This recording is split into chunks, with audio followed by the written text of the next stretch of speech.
to BS.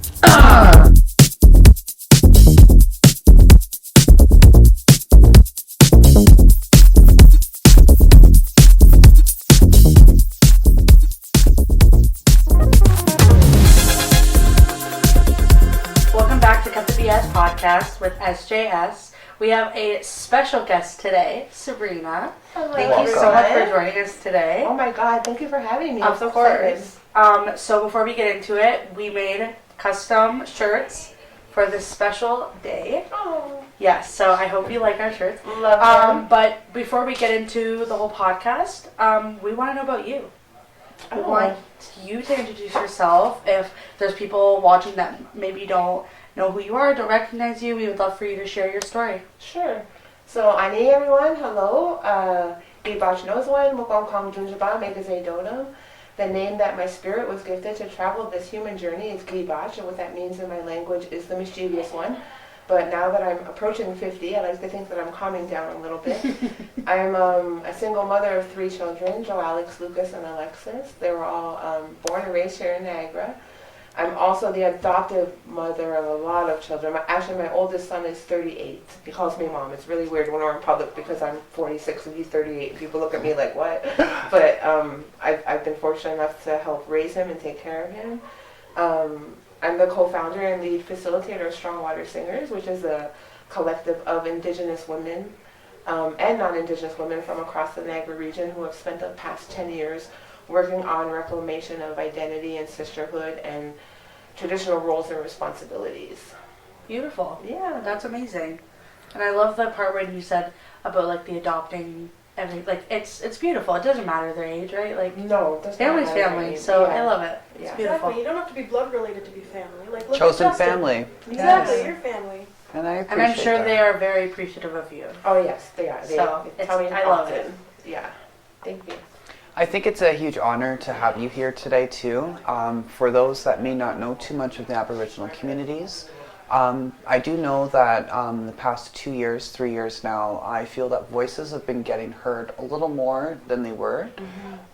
Meaning there's a special day in September. And I wanted you to talk a little bit about, I think it's called Truth in Collection. Truth and Reconciliation Yes. Day? Yeah. Could you speak a little bit about that and why it's an importance now? And I'm happy that it's on the calendar for sure. Yeah, for sure. From my understanding, it all started with an orange shirt, Phyllis Webstad, who attended residential school, and they took away her favorite orange shirt. And this orange shirt then became a movement of bringing awareness to the residential school era. And in the speakings that I do out in public, the language that I'm using now so that people understand is that the last residential school in Canada closed in 1996. That's the year I graduated high school. The fact that I'm the first generation in my family that did not have to attend residential school. And that's not because of, there's a social consciousness that said, hey, we better stop doing this to Indian people. It was because geography. I didn't live on the res. I lived in Toronto. Okay. And it's easier to notice when a little child gets taken in Toronto. There's lots of voices to hear the screams, but if you're on the res, your child gets taken away. There's only minimal people who are going to hear the screams, so it's easier for them to do it in that way. So my grandfather was a residential school survivor. My father is a day school survivor. And me and my siblings are the first ones in our family line that did not attend residential school. But I do have cousins my same age that attended day school as well. Wow. So it wasn't so far ago. It wasn't hundreds of years ago where these traumas that our parents and our grandparents faced in residential schools, as far as like lack of parenting, the development of social skills, the empathy and the nurturing that priests and nuns just couldn't provide to, these Yes. children because they weren't their parents. The trauma from that just doesn't go away like overnight, right? So kind of the frustration for me and my family, we've always been, in my little family, activists, right? I've had my boys on the front lines of everything since the beginning of everything. And they get throwing a lot of racial slurs at them. I remember one time we were at Stanley in the 420 and we were doing a walk for Idle No More. And this group of men rolled down their windows and yelled at my boys, "Go back home!" And we're like, home where? Like, this is our home. Yes, you know what I mean? absolutely. We're standing up for you too. You don't understand. Like, this whole movement about protecting the earth and the land is for everybody. It's not just for us. So, yeah.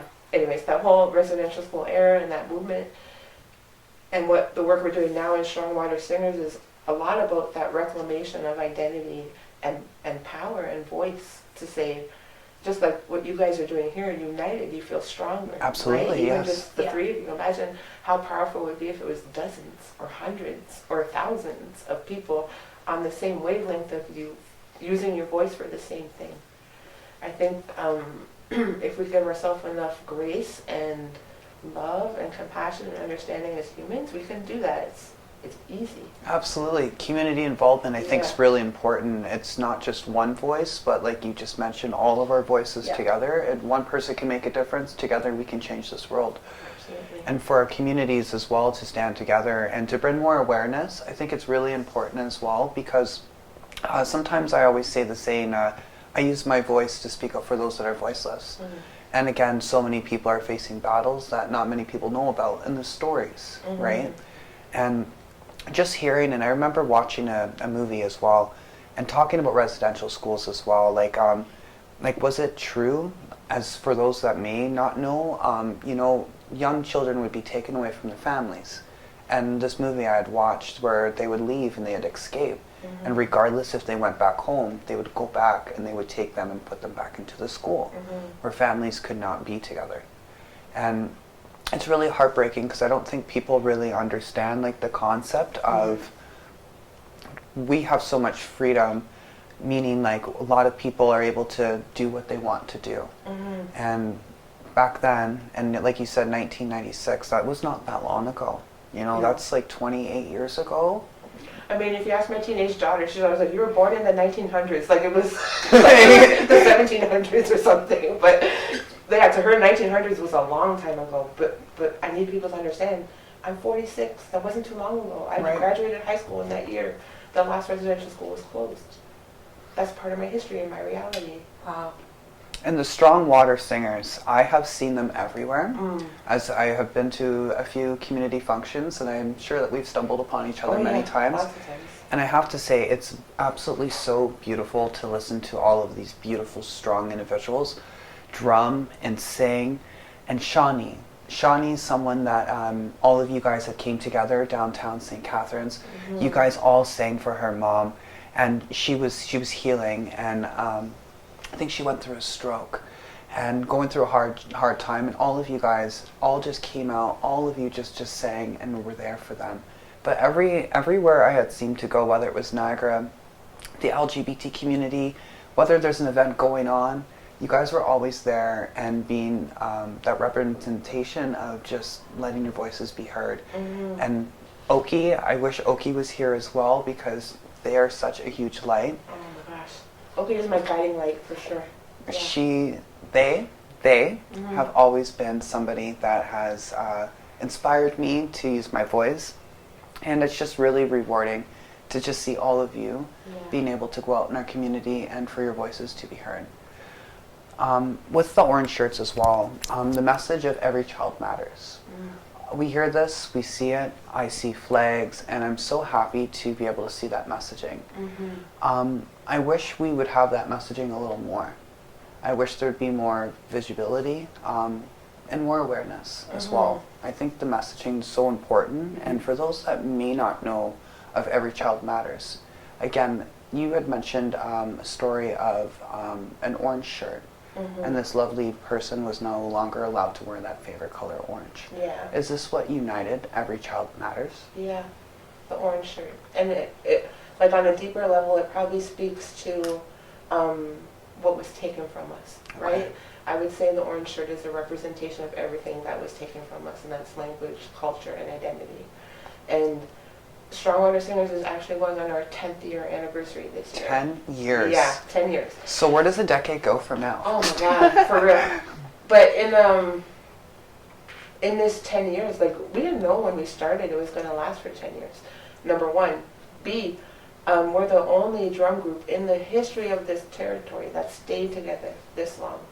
Wow. And I know, I It's really don't. It's really What amazing. a lot of people don't know is every woman that comes to Strong Water Singers found their way there because life had broken them down so much they no longer had a voice. And they went searching for something to give them that comfort and that sense of belonging and empowerment again, and they found that circle. So when we're up there singing in public, right, we really develop something so, I don't even know what this word is, guys. Like, I think it's a word in my traditional language, and because of colonization, I don't know how to speak my language, which is another crazy story because my dad's actually a language teacher, and I can't speak it, but my kids can. But anyways, this feeling, I think, can only be conveyed in my original language. If I were to try to convey it in English, it would be like beauty, magic, peace, love, caring, unity. It'd be all these things in one. And we call that our home fire medicine. And when we're all together and singing, we understand the journey of each woman. When we start each circle, I say, this is Vegas. Whatever happens in here stays in here. Whatever any woman discloses stays here. Can't go anywhere else. And we use those stories for our individual and our collective healing. And oh my God, it's the most powerful, beautiful thing I've ever experienced in my whole life, guys. It's very, like, I have been able to see you and the rest of the group perform a few times, and it is so empowering, and you could just, watching you, I'm getting goosebumps talking about it, watching all of you together, like, united, like, as a group, you can just see the adrenaline, like, going through all of you, like, the love, the power, the everything that you have for each other is just the most incredible thing. My first time I saw it, I was like, this is the most beautiful thing I've ever seen. Yeah. Like, it's just, I love it. Every time I see that you guys are performing somewhere, I'm like, I look at my mom and I'm like, yes! Like, I'm just, I love it. It's just, it's very empowering for my family, and we just think it's something that is so beautiful that should be seen more in the community. Yeah, Absolutely. I agree. Thank you for that.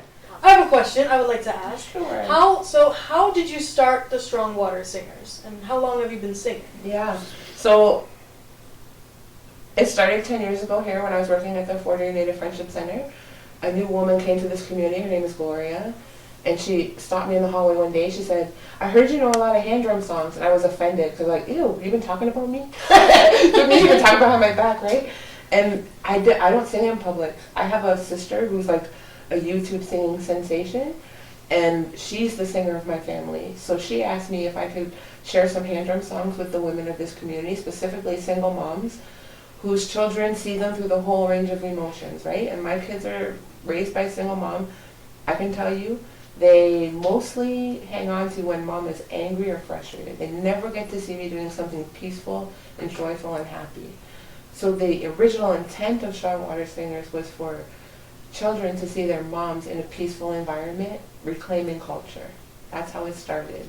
And the blessings that we've been able to receive during our 10 years, like, we're a 10-time award-winning collective that recently just signed to be artist ambassadors of the Downey One Jack Fund. Like, what? How is this our life? We went on a party bus last summer. Like, we're a group of moms from Fort Erie. We just feel so blessed. Yeah. That's Another incredible. thing, I couldn't help but notice your outfit, your beautiful skirt, Thank your you. earrings. Yeah. I made my shirt. Actually, this is my favorite ribbon skirt. All the ribbons on it represent a different stage of my life that I had to go back to and reconcile with myself. Wow. Yeah, this is like a whole 1 hour conversation when I go through speaking engagements, but my earrings are also made by a young girl in this community. They're Tupac. It is Tupac. It is Tupac, and I wear them all the time as a reminder to myself. Everything you see on me is a reminder to myself of something. The Tupac earrings remind me that it's your own people. This water reminds me I'm a water carrier. Same with the necklace. This is for my protection. This is to remind me of the family I belong to. My skirt is to remind me of who I am, so I don't ever forget. It's like almost like a suit of armor when I leave the house. You have a story all written on you. Yeah. That is beautiful. Oh, but only you guys know that. Well, now everybody else too. Yeah. That's awesome. So I actually have a question for you as well. I know you're very big on the community. What is one thing that you want to, like, if you could bring anything to the community, what would that be? Putting the power back in the hands of the women where it's supposed to be. When we're taught in our traditional stories at the point of contact, one of the first things they did was destroy the women. And they knew that if they destroyed the women, they can conquer the land. But the women were the decision makers. Even in the longhouse, it's the clan mothers that raise up the chief, and the clan mothers tell the chief what to do, kind of thing. This community, this territory, this nation has a really big habit of deteriorating women. And I think that when we start uniting and standing in our power, we can make big changes happen. Bring the caring and loving back to humanity.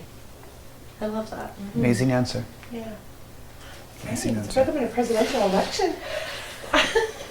Was there anything else you guys wanted to add before we get into our segment? I'm just to sit with you today. It's just a huge honor. I have known you for It is. several years, and just with the Strong Water Singers as well, and just hearing all of you just come together, talking about like family. Every single one of you are all family and chosen family, and I think it's really important, whether it's blood or not. We're all family regardless, or brothers and sisters, and it's just a huge honor to sit with you today, because you are a beacon of the light for our community and for our youth and for our elders and for anyone that ever needs that person. So I just wanted to remind you today, just thank you for sharing your voice with us today, and for those that are listening, and it really truly has touched my heart, and I couldn't have been more excited to have all of us here to be with you today. Me, guys, I feel honored. My kids grew up with you guys in high school, and my son was always in singing competitions with students, so it's all like full circle. Trust me, I am the honored one here. Thank you. We appreciate that. Okay, so our segment that we have for today is a little game. It's called Never Have I Ever. So you are to give yourself 1 point for each thing that you have not done. Have not done. Okay? And then at the end, we'll kind of see who has how many things you've done or haven't done. Look at that face. Does the winner have the high score or the low score? The lowest. Okay. Yeah, I think the person who has the lowest, which I already know is probably going to be Sel. Okay. Okay, so the first one is never have I ever skipped school. I've done that. All of us. Yeah. Oh yeah. But you skipped school? Yeah. With mom. That doesn't count. Like, skipping school is without your parent knowing. Oh. Okay, then no. Okay, so you have one, so put your finger up for one. Okay. Keep count of your track. So next one is never have I ever broken a bone. Well, I have. Never done that. I have. So that's 2, right? You have done it? I've broken a bone, yeah. So then you put a point up for something you haven't done. Oh. So Selena, you should have 2 because you've never broken a bone. Oh, I've never broken a bone. Sorry, yes, I never broke a bone. Next one is never have I ever fired a gun. I have not done that.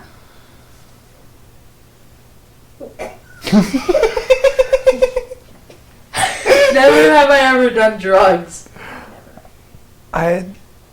Just like... I have to put this on because, sorry. I've lived a life, guys. Alright, next one is never have I ever been in a limo. Yeah, I have. Never have I ever gotten a tattoo. Wait, I think I'm playing this game wrong. Never have I ever ridden a horse. So if you have done it, then your finger doesn't go up. But if you have not ridden a horse, Okay. then your finger goes up. I love it. Never have I ever sung at karaoke. I'm sure we've all done that. I say at Walmart. Never have I ever Me gotten too. a ticket. I have. Never have I ever gone ziplining. I've not. I think I would be kind of scared to do that. Oh, I did? Oh, okay. Never have I ever been on TV. Selena, you've been on TV. No, I put my finger up because I never went ziplining. Oh, okay. Yes, I've been on TV. Never have I ever been on a cruise. I've not, and I really want to because Me it looks too. beautiful. That Never would be have I nice. ever gotten a piercing. I think we all have at least one piercing here, so. Oh, wait. You do earrings No. count? Yeah. Okay, then yes. Love you. Never have I ever met a celebrity. Yes, I did. Yes, I did. I met Simone Denny. You She did. counts. My celebrity would be Brent Burns, hockey player, NHL. I met Bret Hart. I know. You did? Oh my gosh. I almost fainted. I would have. Yeah. Oh my gosh. Never have I ever been skydiving. I have not. No, I haven't. Never have I ever had a one-night stand. Why are you laughing at me? Never have I ever been skinny dipping. I have not. Oh. She has no more fingers. Are we finished? Last one. I mean, none of us are going to put a finger for this one. Never have I ever been drunk. I'm sure we all have at some point. And that is it for our game. Nice. So, thank you again so much for being on our podcast. We were so grateful that we were able to make something work and have us get all together. Mm-hmm. And we also wanted to say thank you so much to the Native Center for allowing us to be here and recording in this beautiful room. Yeah. And yeah, just it's been an honor having you and getting to chat with you more. Yeah, thank you guys. Thanks for having me. Of course. Thank you. Don't forget to like and subscribe to our channel and keep a lookout for our next episode. B.S.